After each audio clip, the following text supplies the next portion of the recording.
এই বাংলাদেশ থেকে বিদায় নিয়ে চলে গেছেন বিশ্বজয়ী একজন কোরআনের হাফেজ সাইফুর রহমান তকি, যার নাম তামাম পৃথিবীর 195টা দেশকে হারিয়ে দিয়ে তিনি কোরআন তিলাওয়াত করে বাংলাদেশকে বিশ্বর মধ্যে জয় করিয়েছিলেন। গত 3 দিন আগে তিনি বিদায় নিয়ে চলে গেলেন ডেঙ্গু জ্বরে আক্রান্ত হয়ে। এই জমিন থেকে বিদায় নিয়ে চলে গেছেন, কিন্তু জানাজার নামাজের যখন সময় হয়ে গেল, হাজার হাজার মানুষ যখন জানাজার নামাজ পড়ার জন্য চলে এসেছে, তার বাবা জানাজার সামনে বক্তব্য দিচ্ছে, আমার মনে কোনো টেনশন নাই, আমার মনে কোনো পেরেশানি নাই, আমার কোনো কান্না করার দরকার নাই। তার কারণ আমার ছেলে তকি এই জমিনের মধ্যে থেকে বিদায় নিয়ে চলে গেছে। আমি লক্ষ্য করে দেখেছি, ওই যে হসপিটালে ভর্তি করার পরে সব সময় তিনি মুখ দিয়ে গুনগুন গুনগুন গুনগুন করে কোরআন তেলাওয়াত করতো। এমনকি একদিন আগে যখন তাকে আইসিইউতে ঢুকানো হয়েছে, আইসিইউতে ঢুকানোর পরে ওখানে কাউকে যেতে দেয় না। মাঝে মধ্যে ঢোকার পরে আমি লক্ষ্য করে দেখতাম তার যেন মুখের মধ্য থেকে ফিসফিস ফিসফিস ফিসফিস করে শব্দ পাওয়া যায়। আমি তার মুখের কাছে কানে যাওয়ার পরে লক্ষ্য করে দেখি আমার সন্তান আল্লাহ আল্লাহ আল্লাহ আল্লাহ জিকির করতেছে। জোরে বলেন আল্লাহু আকবার। আল্লাহ আল্লাহ জিকির করতে করতে দুনিয়ার মধ্য থেকে বিদায় নিয়ে চলে গেছে। আল্লাহর কোরআন তেলাওয়াত করতে করতে দুনিয়া থেকে বিদায় নিয়ে চলে গেছে। কোনো মানুষ যদি কালেমা পড়তে পড়তে বিদায় নিয়ে চলে যায়, তাহলে তার কোনো টেনশনও হবে না। আমার নবী হাদিস শরীফের মধ্যে বলেন, মান কানা আখিরু কালামিহি লা ইলাহা ইল্লাল্লাহ ফাদাখালাল জান্নাহ। মৃত্যুর সময় মুখ দিয়ে যারা আল্লাহর নাম বলতে পারবে, কালেমা পড়তে পড়তে যারা বিদায় নিয়ে চলে যাবে, এক কালেমার উসিলা করে আল্লাহ তার নামটা জান্নাতের খাতায় লিখে দেবে। আরো জোরে বলেন না সুবহানাল্লাহ। এই জন্য বিশ্বজয়ী হাফেজ সাইফুর রহমান তকি, তার বাবা জানাজার সামনে চোখে কোনো কান্না নেই, হাসতে হাসতে বক্তব্য দিচ্ছে, আমি কেন কাঁদবো? আমি তো আমার সন্তানকে বরের মতো সাজিয়ে এনেছি জান্নাতে পৌঁছে দেওয়ার জন্য। জোরে বলেন না সুবহানাল্লাহ। একটা বাবার ইমানের কত শক্তি, ইমানের কত জোর, ইমানের কত পাওয়ার। এই পৃথিবীতে সবচেয়ে কষ্টের কাজ হলো পিতামাতা বেঁচে থাকা অবস্থায় সন্তান মারা যাওয়া। অথচ বাবা হেসে হেসে বলতেছে, আপনারা কেউ কাঁদবেন না, আমার সন্তানকে আমি সাজিয়ে রেখেছি জান্নাতে পৌঁছে দেওয়ার জন্য।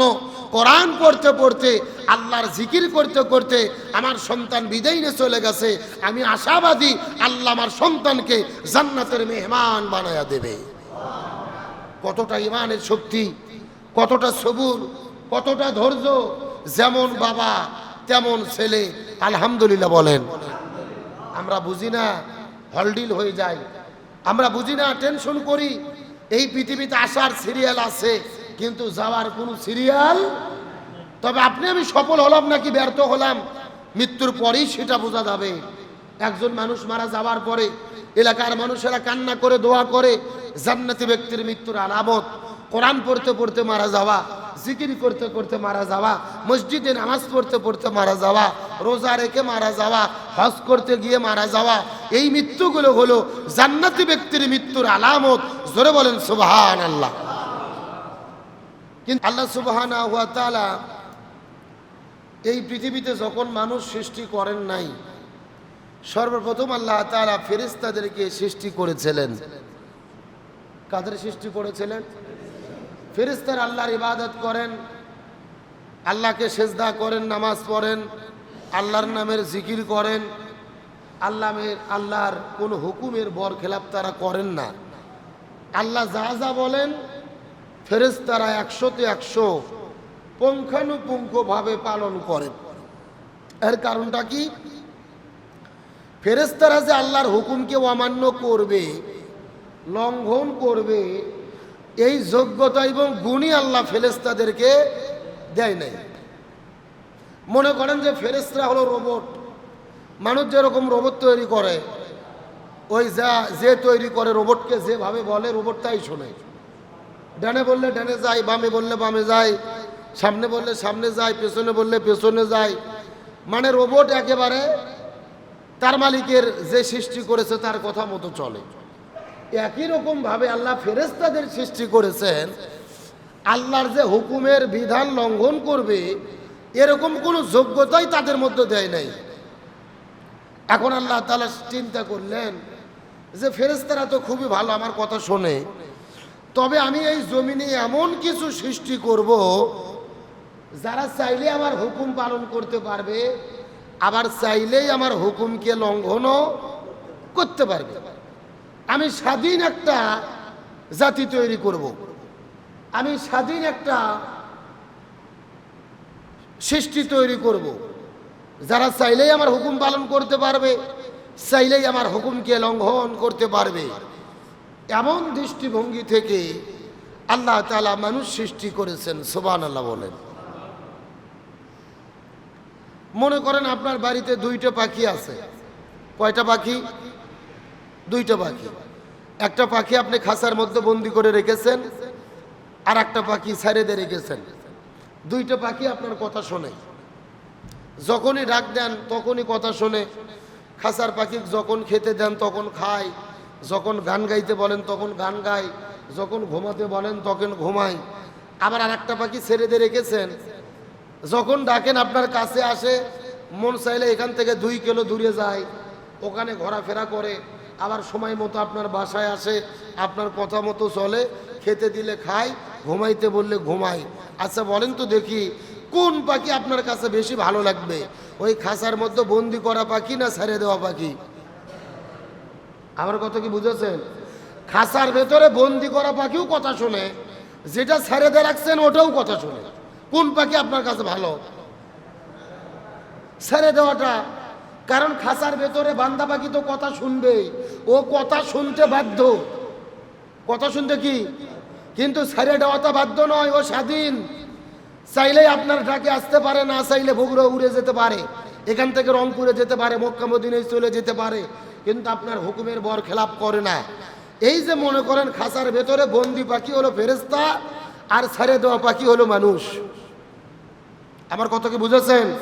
চাইলেই আল্লাহর হুকুমে 5 ওয়াক্ত নামাজ মসজিদে পড়তে পারে, চাইলেই সারা জীবন নামাজ না পড়ে থাকতে পারে, চাইলেই আল্লাহর বিধান মতো মানুষ চলতে পারে, চাইলেই আল্লাহর বিধান না মেনেও চলতে পারে, চাইলেই আল্লাহকে ডাকতে পারে, না চাইলেই আল্লাহকে না ডেকেও থাকতে পারে।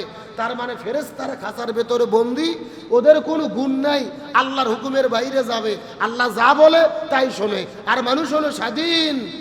আল্লাহ এমন স্বাধীনভাবে বানাইছে, বলছে আমার হুকুম মানবা তাহলে আখেরাতে কল্যাণ পাবা, মানবা না তারও বিচার আখেরাতে হবে। আমি তোমাদের স্বাধীন করে ছেড়ে দিলাম, ভালো মন্দ পথ দেখাইয়া দিলাম, আমার হুকুম মানতেও পারো নাও পারো। এই জন্য আল্লাহ তাআলা পরিকল্পনা করলেন আমাদের সৃষ্টি করবেন স্বাধীন করে। যারা বললেন কি করেন? স্বাধীন।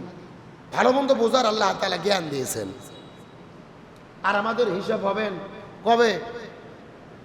আখিরাতের ময়দানে, হাসরে। আল্লাহ সুবহানাহু ওয়া তাআলা এই জমিনের ভেতরে ফেরেশতাদেরকে সৃষ্টি করেছেন। হাজার হাজার বছর ধরে ফেরেশতারা আল্লাহর ইবাদত করেছেন, আল্লাহর বন্দেগী করেছেন, আল্লাহর জিকির করেছেন, আল্লাহকে সেজদা করেছেন। কিন্তু আল্লাহ তাআলা পরিকল্পনা করলেন এমন কিছু সৃষ্টি আমি দুনিয়ার মধ্যে প্রেরণ করতে যাই, যারা চাইলে আমার হুকুম বর খেলাপ করতে পারবে, আবার চাইলে আবার হুকুমগুলো মেনে চলতে পারবে।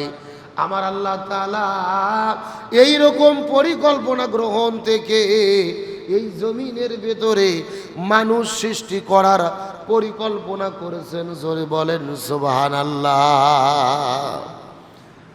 এই দুনিয়ার মধ্যে আপনি আমি যা করব আখিরাতের ময়দানে হিসাব দিতে হবে। আপনি চাইলেই দুনিয়ার ভেতরে আল্লাহর হুকুম মেনে চলতে পারবেন, আবার যদি ইচ্ছা করেন আল্লাহর হুকুমকে আপনি লঙ্ঘন করতে পারবেন। চাইলেই 5 ওয়াক্ত নামাজ পড়তে পারেন, চাইলেই নামাজ না পড়েও থাকতে পারেন, চাইলেই যাকাত দিতে পারেন, আবার চাইলেই যাকাত না দিয়ে সম্পদ আপনি জমিনের মধ্যে তৈরি করতে পারেন। আপনি চাইলেই সত্যি কথা বলতে পারেন, আবার আপনি চাইলেই মিথ্যা কথা বলতে পারেন। আপনি চাইলেই পরিবারের সদস্যদের হক আদায় করতে পারেন, আবার আপনি চাইলেই হকগুলো নষ্ট করতে পারেন। আপনি চাইলেই কোরআন সুন্নাহর পথে চলতে পারেন, আবার যদি ইচ্ছা করেন কোরআন সুন্নাহর বাইরেও জীবন যাপন করতে পারেন। কিন্তু আপনার আল্লাহ, আমার আল্লাহ এই দুনিয়ার ভেতরে আল্লাহর নাফরমানি করার কারণে সাথে সাথে আল্লাহ আমাদের শাস্তি দেয় না। এই দুনিয়া থেকে বিদায় নিয়ে চলে যাব, এই দুনিয়ার ভেতরে ভালো মন্দ যা কাজ আমরা করি না কেন, এই কাজের জন্য হিসাব দিতে হবে আখিরাতের ময়দানে কার কাছে। এই দুনিয়ার মধ্যে আপনি আমি যদি আল্লাহর হুকুম পালন করি, আল্লাহর বিধি বিধানগুলো মেনে চলি, এই দুনিয়ার মধ্যে থেকে বিদায় নিয়ে চলে যাব। ওই কবরের মধ্যে যেতে দেরি হবেন, কিন্তু ওই কবরের ভেতরে জান্নাতের বিছানা আসতে দেরি হবে না। আখিরাতের ময়দানে হাসর নাসর তো বহু দূরে, আখিরাতের প্রথম মঞ্জিল হলেন কবর। এই দুনিয়ার মধ্যে যারা আল্লাহর বিধানগুলো মেনে চলবেন, মৃত্যুর পরেই কবরের মধ্যে চলে যাবে, আল্লাহ তাদের জন্য জান্নাতের বিছানা বিছায় দেবে। পক্ষান্তরে জাহান্নামী ব্যক্তি যারা হবেন, আল্লাহর হুকুম যারা পালন করে না, আল্লাহর হুকুম যারা লঙ্ঘন করে দুনিয়াতে জীবন যাপন করবেন, ওই জাহান্নামের মধ্য থেকে একটা দরজা আল্লাহ কবরের মধ্যে খুলে দেবে। ওই কবরের ভেতরে হাসর কায়েম হওয়া পর্যন্ত দাউ দাউ দাউ দাউ দাউ দাউ দাউ দাউ করে আগুন জ্বলতে থাকবে। তার মানে বোঝা গেল একজন মানুষ জান্নাতি হবে নাকি জাহান্নামী হবে, এটা কবরের ভেতরেই বোঝা যাবে। শুধুমাত্র কবরে বোঝা যাবে তা নয়, অনেক মানুষের মৃত্যুর চিহ্ন দেখে, মৃত্যুর সিম্পটম দেখেও বোঝা যায় ওই মানুষটা আল্লাহর প্রিয় বান্দা নাকি আল্লাহর প্রিয় বান্দা নয়, ওই বান্দাটি জান্নাতি বান্দা নাকি জাহান্নামী বান্দা। অনেক মানুষের মৃত্যুর ভেতরেও বোঝা যায়। আমার প্রিয় বন্ধুগণ, মুসলমান ভাইরা গভীর মনোযোগ। এই যে গত 3 দিন আগে এই বাংলাদেশ থেকে বিদায় নিয়ে চলে গেছেন বিশ্বজয়ী একজন কোরআনের হাফেজ সাইফুর রহমান তকি, যার নাম তাম পৃথিবীর 195টা দেশকে হারিয়ে দিয়ে তিনি কোরআন তিলাওয়াত করে বাংলাদেশকে বিশ্বর মধ্যে জয় করিয়েছিলেন। গত 3 দিন আগে তিনি বিদায় নিয়ে চলে গেলেন ডেঙ্গু জ্বরে আক্রান্ত হয়ে, এই জমিন থেকে বিদায় নিয়ে চলে গেছেন। কিন্তু জানাজার নামাজের যখন সময় হয়ে গেল, হাজার হাজার মানুষ যখন জানাজার নামাজ পড়ার জন্য চলে এসেছে, তার বাবা জানাজার সামনে বক্তব্য দিচ্ছে, আমার মনে কোনো টেনশন নাই, আমার মনে কোনো পেরেশানি নাই, আমার কোনো কান্না করার দরকার নাই।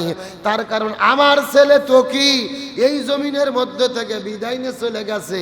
আমি লক্ষ্য করে দেখেছি, ওই যে হসপিটালে ভর্তি করার পরে সব সময় তিনি মুখ দিয়ে গুনগুন গুনগুন গুনগুন করে কোরআন তেলাওয়াত করতো। এমনকি একদিন আগে যখন তাকে আইসিইউতে ঢোকানো হয়েছে, আইসিইউতে ঢোকানোর পরে ওখানে কাউকে যেতে দেয় না। মাঝে মধ্যে ঢোকার পরে আমি লক্ষ্য করে দেখতাম তার যেন মুখের মধ্য থেকে ফিসফিস ফিসফিস ফিসফিস করে শব্দ পাওয়া যায়। আমি তার মুখের কাছে কান্নে যাওয়ার পরে লক্ষ্য করে দেখি আমার সন্তান আল্লাহ আল্লাহ আল্লাহ আল্লাহ জিকির করতেছে। জোরে বলেন আল্লাহু আকবার। আল্লাহ আল্লাহ জিকির করতে করতে দুনিয়ার মধ্য থেকে বিদায় নিয়ে চলে গেছে। আল্লাহর কোরআন তেলাওয়াত করতে করতে দুনিয়া থেকে বিদায় নিয়ে চলে গেছে। কোনো মানুষ যদি কালেমা পড়তে পড়তে বিদায় নিয়ে চলে যায়, তাহলে তার কোনো টেনশনও হবে না। আমার নবী হাদিস শরীফের মধ্যে বলেন, মান কানা আখিরু কালামিহি লা ইলাহা ইল্লাল্লাহ ফাদাখালাল জান্নাহ। মৃত্যুর সময় মুখ দিয়ে যারা আল্লাহর নাম বলতে পারবে, কালেমা পড়তে পড়তে যারা বিদায় নিয়ে চলে যাবে, এক কালেমার উসিলা করে আল্লাহ তার নামটা জান্নাতের খাতায় লিখে দেবে। আরো জোরে বলেন না সুবহানাল্লাহ। এই জন্য বিশ্বজয়ী হাফেজ সাইফুর রহমান তকি, তার বাবা জানাজার সামনে চোখে কোনো কান্না নেই, হাসতে হাসতে বক্তব্য দিচ্ছে, আমি কেন কাঁদবো? আমি তো আমার সন্তানকে বরের মতো সাজিয়ে এনেছি, জান্নাতে পৌঁছে দেওয়ার জন্য। জোরে বলেন না সুবহানাল্লাহ। একটা বাবার ইমানের কত শক্তি, ইমানের কত জোর, ইমানের কত পাওয়ার। এই পৃথিবীতে সবচেয়ে কষ্টের কাজ হলো পিতামাতা বেঁচে থাকা অবস্থায় সন্তান মারা যাওয়া। অথচ বাবা হেসে হেসে বলতেছে আপনারা কেউ কাঁদবেন না, আমার সন্তানকে আমি সাজিয়ে রেখেছি জান্নাতে পৌঁছে দেওয়ার জন্য। কোরআন পড়তে পড়তে, আল্লাহর জিকির করতে করতে আমার সন্তান বিদায় নিয়ে চলে গেছে। আমি আশাবাদী আল্লাহ আমার সন্তানকে জান্নাতের মেহমান বানায়া দেবে। কতটা ইমানের শক্তি, কতটা সবুর, কতটা ধৈর্য। যেমন বাবা তেমন ছেলে। আলহামদুলিল্লাহ বলেন। আমরা বুঝি না, হলডিল হয়ে যায়। আমরা বুঝি না, টেনশন করি। এই পৃথিবীতে আসার সিরিয়াল আছে, কিন্তু যাওয়ার কোনো সিরিয়াল। তবে আপনি আমি সফল হলাম নাকি ব্যর্থ হলাম মৃত্যুর পরেই সেটা বোঝা যাবে। একজন মানুষ মারা যাওয়ার পরে এলাকার মানুষেরা কান্না করে দোয়া করে। জান্নাতি ব্যক্তির মৃত্যুর আলামত কোরআন পড়তে পড়তে মারা যাওয়া, জিকির করতে করতে মারা যাওয়া, মসজিদে নামাজ পড়তে পড়তে মারা যাওয়া, রোজা রেখে মারা যাওয়া, হজ করতে গিয়ে মারা যাওয়া। এই মৃত্যুগুলো হলো জান্নাতি ব্যক্তির মৃত্যুর আলামত। জোরে বলেন সুবহানাল্লাহ।